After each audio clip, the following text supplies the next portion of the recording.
Simulan na natin ang ika-24 na istorya. At nang humupa ang usok, kahit pa na ito'y nakatalikod makikita natin na agad rin na nagawang maharang ni Teleo ang ginawang malakas na atake ni Eren gamit ng kanyang espada. Kung saan dahil dito, nanlaki ang mga mata ni Ian dahil hindi ito makapaniwala na sa isang iglap lamang ay nagawa pa rin itong mag-react sa ganoong kabilis na pangyayari. Kaya napatanong siya sa kanyang sarili kung anong klaseng timing ang mayroon si Teleo. At dahil sa lakas ng atake ni Eren, makikita natin ang pagkasira ng kanyang espada. Subalit agad din itong hinawakan ng kamay ni Teleo, kung saan agad din siya na pumulupot sa kanya sa pamamagitan ng paglagay niya ng kanyang dalawang kamay sa braso nito habang ang mga paa niya naman ay nasa leeg nito. At dahil sa pagpulupot sa kanya, ito ay labis na ikinabahala ni Teleo kung saan napaisip siya kung ang ginagawa ba ni Eren ay joint lock sa kanyang blind spot. At nasambit nito na ito'y hindi gagana laban sa kanya, kung saan agad din na binitawan ni Teleo ang hawak niya na espada. At inulit din nito ang throwing technique na ginawa niya kay Ian kung saan muli nitong inikot ang kanyang braso. Subalit habang si Eren ay nasa ere at patuloy pa rin na nakahawak sa kanyang braso, napansin niya ang kamay ni Teleo, kung saan agad niyang hinawakan ng mahigpit ang hinlalaki nito. At dahil sa ginawa ni Eren, si Teleo ay nagulat dahil hindi niya ito inaasahan. At makikita natin na kaagad din itong binali ni Eren, kung saan nanlaki ang mga mata ni Teleo dahil sa sakit ng pagkabali ng kanyang daliri.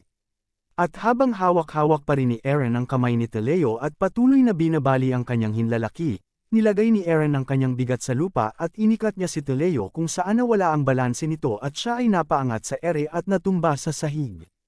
Kung saan ngayon ay makikita natin ang panggigigil ni Eren sa kanya, habang binabali naman ito ang kanyang braso.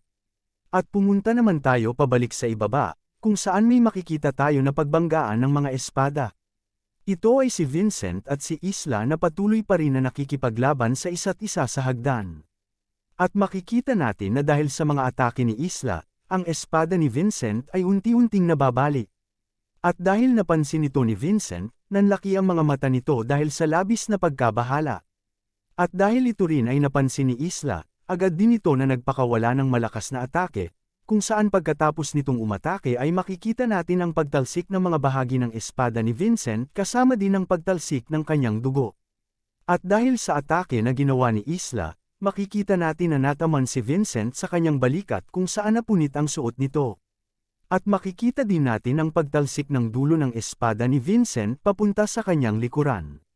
At habang hawak-hawak ni Isla ang kanyang dalawang espada, nasambit nito kay Vincent na ang kanyang gamit na manipis na sandata ay nababagay lang para sa asasinasyon at hindi para sa labanang harapan. At dahil sa pangyayaring ito, makikita natin si Vincent na natigilan habang nakatitig sa kanyang putol na espada dahil hindi ito makapaniwala na ito'y nangyari. At makikita din natin ang marka na nasa kanyang kamay, kung saan pagkatapos ng ilang sandali ay dali-dali niya itong tinakpan gamit ng kanyang kamay. At dahil napansin ito ni Isla, napatitig na lang ito sa kanya, nang bigla na lang naagaw ang pansin nilang dalawa dahil sa narinig nilang malakas na sigaw sa ikalawang palapag, kung saan agad na napalingon si Vincent, at ito'y napatanong sa kanyang isipan kung ang sigaw ba na yun ay nanggaling sa Dark King. At makikita naman natin sa mukha ni Isla ang labis na saya dahil dito. Nang bigla na lang bumalik sa alaala ni Vincent ang oras na nakaharap nito si Teleo.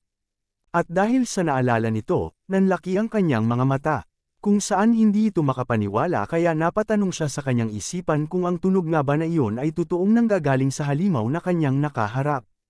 At napaisip siya kung ito nga ba ay natalo. Nang muling naagaw ang atensyon ni Isla at Vincent dahil sa sigaw na kanilang narinig sa unang palapag. Ito ay dahil kay Carta kung saan makikita natin na ito'y patuloy rin na nakikipaglaban kay Pac sa ibaba. Nang bigla na lang itong sumugod kay Pac kung saan tinaga niya ito sa kanyang leeg ng napakalakas. At dahil tumama ang atake ni Carta, makikita natin na agad na natumba si Pac sa lupa habang patuloy na nagdudugo ang leeg nito. At dahil sa pagkatalo ni Pac at ng lahat ng piratang orc, napasigaw si Carta sa kanila, nakakaintindi na ba kayo ngayon mga basurang piratang orc? At makikita natin ang mga bangkay ng napatay nitong piratang orc sa kanyang paligid, kung saan si Carta ay buong lakas na napasigaw. Ang mga orc sa kagubatan ng Anacona ay ang pinakamalakas, wika nito. At dahil sa nasisilayan ni Vincent, Napanganga ito at muling nanlaki ang kanyang mga mata. At napatanong siya sa kanyang isipan kung ang mga piratang orc nga ba talaga ay tuluyang natalo ng isang orc lamang. Kaya napatingin siya kay Isla at kay Karta, kung saan makikita natin na si Isla ay patuloy pa rin na nakatitig sa kanya. At si Karta naman ay namumuti ang mga mata sa pagsigaw dahil naubos nito ang mga orcs na nagmamaliit sa kanya. Kaya napatanong muli si Vincent sa kanyang isipan kung sino ba ang mga ito. Nang bigla na lang nagulat si Isla. Ito ay dahil bigla na lang tumakbo si Vincent at tumalon sa gilid ng hagdan, kung saan makikita natin na hawak-hawak pa rin ito ang kanyang balikat at ang kanyang putol na espada. At dahil sa pagtakbo ni Vincent, agad na napalingon si Isla sa ikalawang palapag. At agad din itong tumakbo papunta kay Eren para ito ay tulungan. At bumalik tayo sa ikalawang palapag, kung saan makikita natin ang nabaling hinlalaki at braso ni Teleo. At habang patuloy na nakaupo si Ian sa sahig, makikita natin na si Teleo at Eren ay patuloy pa rin na nakaharap sa isa't isa at hawak-hawak na ni Eren ang espada na ginagamit ni Teleo. At napatanong si Eren kay Teleo habang hawak nito ang kanyang espada, ang sitwasyon ngayon ay bumaliktad, di ba? Kung saan dahil sa sinabi ni Eren, napakagat si Teleo sa kanyang ngipin dahil sa pagkainis. At sinagot ito ni Teleo habang nanlalaki ang kanyang mata. Huwag mong subukan ang iyong swerte dahil ang isang nabaling braso ay hindi sapat para sa mga mahihinang nilalang na kagaya nyo para matalo ako, wika nito. Nang bigla na lang si Teleo na may narinig na sumigaw sa kanyang likuran, kung saan ito ay kaagad na napalingon at nagulat. Ito ay dahil sa pagdating ni Isla at Karta sa ikalawang palapag. Kung saan makikita natin ang agad na pagsugod ng dalawa papunta sa kanya.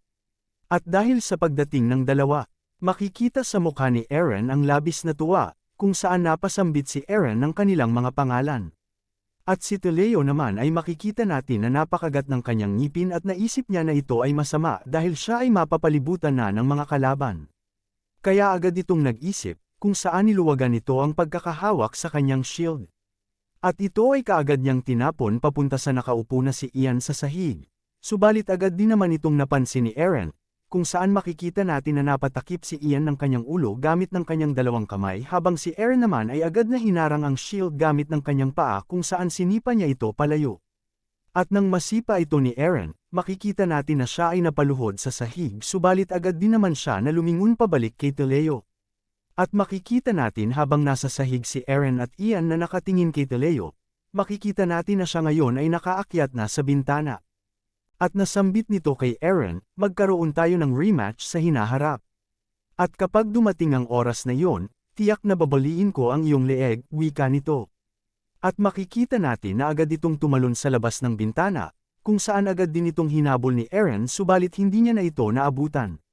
At habang nahuhulog si Teleo sa ere, siya ay bigla na lang sumipol, kung saan sa puno na nasa kanyang ibaba ay may bigla na lang lumabas na nilalang. At ang lumabas ay isang griffin na mayroong kadena sa leeg, kung saan kaagad nitong pinasakay si Teleo sa kanyang likuran. At habang lumilipad ito papalayo, makikita natin si Karta, Isla at Eren na napatingin na lang sa bintana kung saan unti-unti itong nawawala. At nasambit ni Karta, ang piratang walang hiya ay tumalon sa griffin at tumakas. At nasambit ni Eren na kahit pa ito'y nakatakas, ang kanang kamay nito at kanang mata ay nasaktan, kaya ito ay hindi na muling makaka-atake ng ilang araw. At dahil sa mga sinabi nila, napatingin na lang sa kanila si Isla. At pagkatapos ng ilang sandali, nasambit ni Isla na siya ay inatake ng knight na si Vincent kanina lamang. Kung saan labis itong ikinagulat ni Eren at ni Karta. At napatanong si Karta kung bakit ito gagawin ng knight na yon. At dahil narinig din ito ni Ian, nasambit niya na dahil sa pagsali ni Vincent sa mga kalaban, ang ibig sabihin nito ay ang kaguluhang naganap ngayon ay pinagplanuhan dati pa. Kung saan napakagat ito sa kanyang ngipin habang naiisip si Count Segunda. Subalit si Eren ay napaisip at nasambit nito na ang aligasyon na ito ay maaaring hindi sapat upang patunayan na si Count Segunda ang may kagagawan sa mga pangyayari na naganap ngayon. At bigla itong napalingon kay Isla, at natanong ni Eren sa kanya kung ang knight ba na si Vincent ay malakas.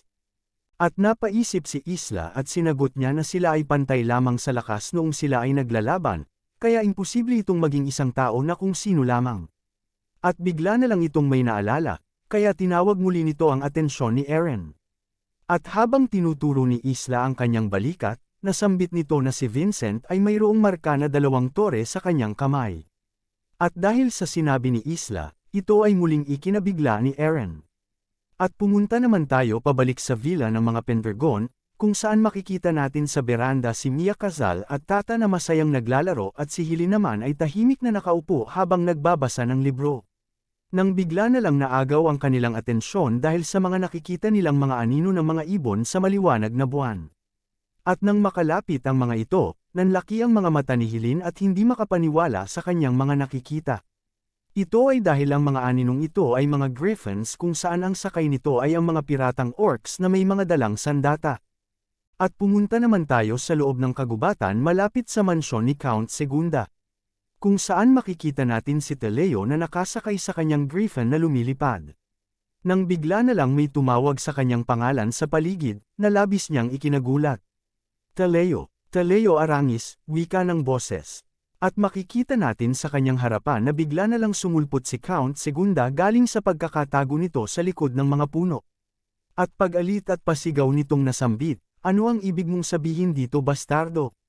Wika nito, kung saan makikita natin na bigla na lang napahinto ang griffin na sinasakyan ni Teleo sa harap nito. At habang nakasakay si Teleo sa kanyang griffin na sambit nito kay Count Segunda, hindi ba pinangako mo na hindi mo ako tatawagin ng ganyan? At agad din itong sinagot ni Count Segunda na patuloy pa rin na sumisigaw sa galit, inaasahan mo ba na susundin ko ang pangako? Lalo na nang ikaw ang unang lumabag sa ating kasunduan. At dagdag pa ni Count Segunda, na sinira ni Teleo ang kanyang mansyon at hindi niya nagawang mapatay ang kanilang mga target.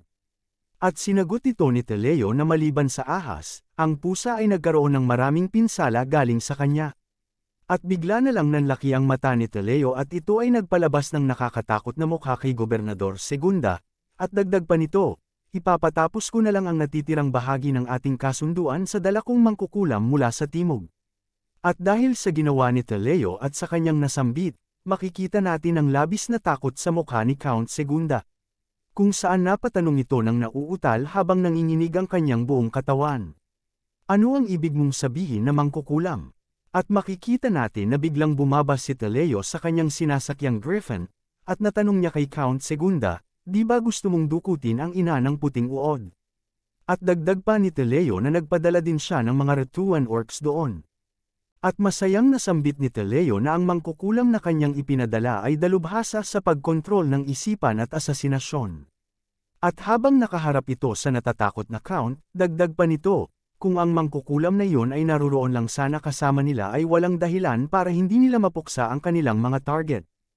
At pasigaw din ni Teleo na nasambit kay Count Segunda na hindi nila napatay ang mga ito dahil kailangan niyang ipadala ang mangkukulam sa villa ng mga Pendragon. At dagdag pa nito na ito'y kasalanan niya dahil sa walang sawang pagnanasa at libog nito.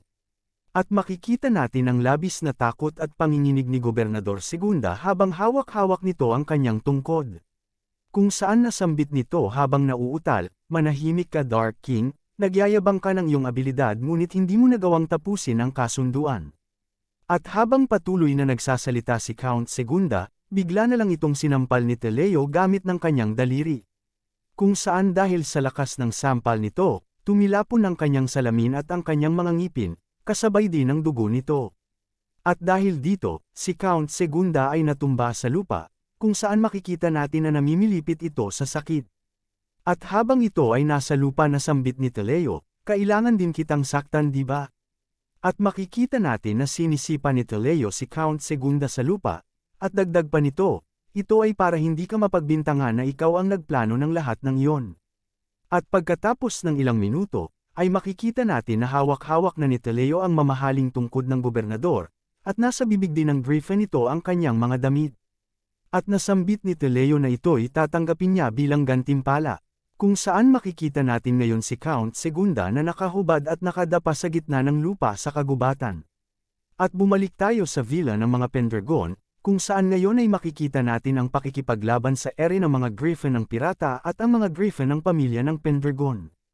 At ang bawat isa sa mga griffin ng Pendragon ay napapalibutan ng kulay berde na liwanag. At makikita natin ang isang griffin na bigla na lang umatake, kung saan kinalmot nito ang kalaban niyang itim na griffin. At makikita din natin ang pakikipagbakbakan ng mga orc ng Anaconda laban sa mga Retuan orc sa ibaba, kung saan makikita natin na nananalo ang hukbo ng Pendragon. At dahil dito, napatanong ang isang piratang orc kung ano ang nangyayari dahil sila ay mas marami sa bilang. Subalit nasambit din ito na ang kanilang mga kalaban na hukbo ng Pendragon ay malalakas din.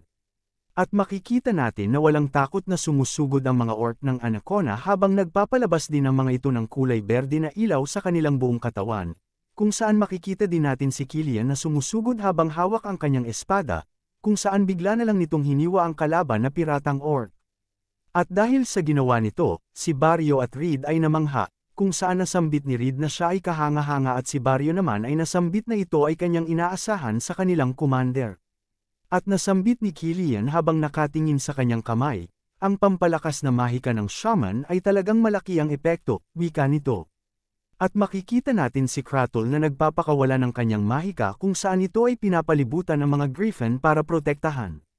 At nasambit nito habang nakangiti at hawak-hawak ang kanyang staff na pagkatapos ng insidente laban sa mga centaur, ay nagkaroon nito ng rason para muling mag-ensayo. At pumunta naman tayo sa kagubatan malapit sa villa ng mga Pendragon. Kung saan mayroon tayong makikitang bowlang kristal kung saan nakikita dito ang mga nagaganap na laban sa villa ng Pendragon. At makikita natin ang dalawang mersenaryo na nanunood dito, kung saan nasambit ng isang lalaki na hindi siya makapaniwala na napapaatras ng hukbo ng Pendragon ang sikat na mga Retuan orcs ng kapuluan.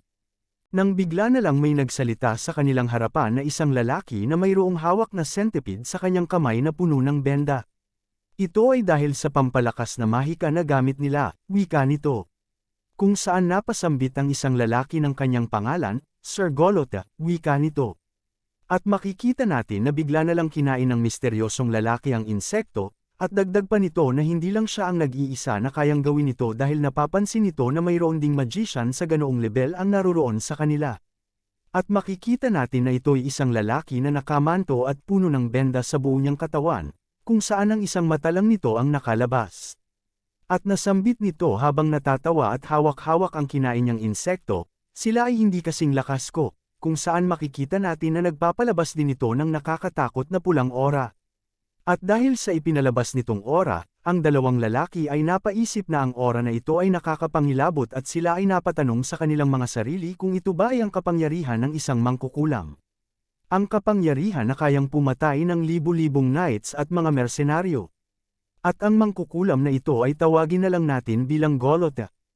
At nasambit ni Golota na ang lahat ng mga kaganapang ito ay pain lamang. Dahil habang sila ay abala, dudukutin nila ang ina ng puting uod na si Eren. At dagdag pa nito na yon ay ang utos na ibinigay sa kanila ng Dark King. At makikita natin na nanlalaki ang mga mata ng mga lalaki habang kaharap ng mga ito si Golota. At makikita natin habang nasa harap ng kanyang bowl ang kristal na tanong nito kung nasaan ang lokasyon ng dukesa. Kung saan agad na lumabas sa bola ang pinaruruunan nila ni Helene. At makikita natin na hawak-hawak ni Helene ang naiiyak na si Mia. At nasa kanilang tabi si Kazal at Tata na labis din ang pagkatakot. At habang ang mga ito ay nagtatago sa loob ng silid, dahil sa takot, nasambit ni Tata na ayaw niyang mamatay, at si Kazal naman ay nasambit na hindi siya natatakot dahil hindi siya kagaya ni Tata. Subalit patuloy pa rin ang panginginig ng katawan nito. At sinagot ito ni Helene, na tama yon dahil wala silang dapat nakatakutan dahil ang kanilang mga sundalo ay nakikipaglaban para sa kanila sa labas. At dagdag pa nito na yon ang pinipili niyang paniwalaan. Nang bigla na lang ang bakal na pinto na nasa kanilang harapan ay sumiklab at nasunog. At dahil sa pangyayaring ito, makikita natin na nanlaki ang mga mata ni Helene, Mia, Tata at Kazal, kung saan ang mga ito din ay napanganga. At makikita natin na ang bakal na pinto ay kaagad na natunaw dahil sa malakas na apoy. At dahil dito makikita natin ang labis na pagkabahala sa mukha ni Helene dahil hindi ito makapaniwala na ang kanilang bakal na pinto ay basta-basta na lang masisira. At makikita natin sa likuran ng natunaw na pinto ay ang mangkukulam na si Golota kasama ng mga mersenaryo. At siya ang dahilan kung bakit bigla na lang natunaw ang pinto, ito ay dahil ginamitan niya ito ng kanyang apoy na mahika. At nang makapasok ito sa silid kung saan naruroon si Helene, habang inaangat nito ang kanyang kamay na nagpapalabas ng apoy na mahika, natanong nito, "Kamusta ka, Dukesa?" At ito'y nag-utos kay Helene na taliin ang kanyang sarili at sumama sa kanila. At dagdag pa ni Golotha sa harap nila, kung si Helene ay tututol, ang mga basura na katabi nito ay matutunaw katulad ng pinto kanina. At dahil sa sinabi nito, napapikit na lang si Mia at napayakap ng mahigpit sa kanyang ina. Si Kazal naman ay nasambit na ayaw niya na maging sabaw. At si Tata naman ay nasambit na ito ay nakakatakot. At napatingin si Helene sa kanya ng ilang segundo at ito ay kaagad namang tumayo, kung saan agad din itong lumapit sa kanila. At natanong nito kung ang mga utos ba na ito ay nanggaling kay Gobernador Segunda. Ngunit sinagot lang ito ni Golotha na huwag siyang magsalita kung hindi naman kailangan. At makikita natin na iniangat ni Golotha ang kanyang isang kamay at ang mga benda sa kamay nito ay bigla na lang lumuwag. Nang bigla na lang ang bendang ito na sumugod kay Helene at ito ay pumulupot sa kanya, kung saan ginapos nito ang bibig ni Helene at ang kanyang buong katawan. At dahil sa kanilang nasisilayan, makikita natin ang labis na pagkabigla at pag-aalala sa mukha ni Mia, Kazal, Tata at ang kasama nilang dalawang maid. At makikita natin ang pagtumba ni Helene sa sahig ng napakalakas dahil ang buong katawan nito ay biglang nabalot ng mga benda kung saan hindi ito makagalaw at nawala ito sa balanse. At makikita din natin ang kamay ni Golotha na mayroong marka ng centipede. At dahil nahuli na nila si Helene, nag-utos si Golotha sa kanyang kasamahang mersenaryo na nasa kanyang likuran para kunin ito, at agad din naman itong sumunod sa utos. At dahil sa takot, makikita natin na patuloy na nagpupumigla si Helene. At makikita din natin ang saya sa mukha ng mga mersenaryo dahil nagawa nilang madukot ang dukesa ng napakadali, kung saan napaisip ang isang mersenaryo na ang isang mangkukulam ay tunay na mas naiiba sa normal na tao. Nang bigla na lang itong may napansin na kulay asul na aura na dumaan ng napakabilis sa harap nito. At habang nakatalikod si Golotha, naramdaman nito ang napakalakas na aura sa kanyang likuran kung saan nanlaki ang kanyang mata. At makikita natin na sa kanyang likuran ang lahat ng mga mersenaryo ay kaagad na nahiwa sa dalawa ng isang iglap. At dahil dito, agad na napalingon si Golotha at makikita natin na napanganga ito dahil sa pagkagulat, at si Helene naman ay nanlaki ang mga mata sa kanyang nakikita. Si Kazal at Tata ay nanlaki din ang mga mata habang si Mia naman ay napapikit habang nakahawak kay Tata. At ang kanilang nasisilayan sa kanilang harapan ay si Sol, kung saan ito ay bigla na lang dumating at walang kahirap-hirap na hiniwas sa isang iglap ang lahat ng mga mersenaryo, kung saan makikita natin sa kamay ni Sol ang malakas na aura nito na kulay asul at naguhugis ng isang espada. At habang nakagapos, napasigaw si Helene kay Sol. At si Golotha naman ay nanlaki ang mata at napanganga dahil sa bilis ng pangyayari, at napaisip ito kung bakit wala man lang kahit isang patak ng dugo ang lumalabas sa lahat ng mersenaryong namatay. At napatanong ito kung ang ipinapalabas ba ni Sol ay ang Aura Blade. At makikita natin si Sol na nakatitig ng masama kay Golotha habang itinataas nito ang kanyang kamay na napupuno ng napakalakas na aura.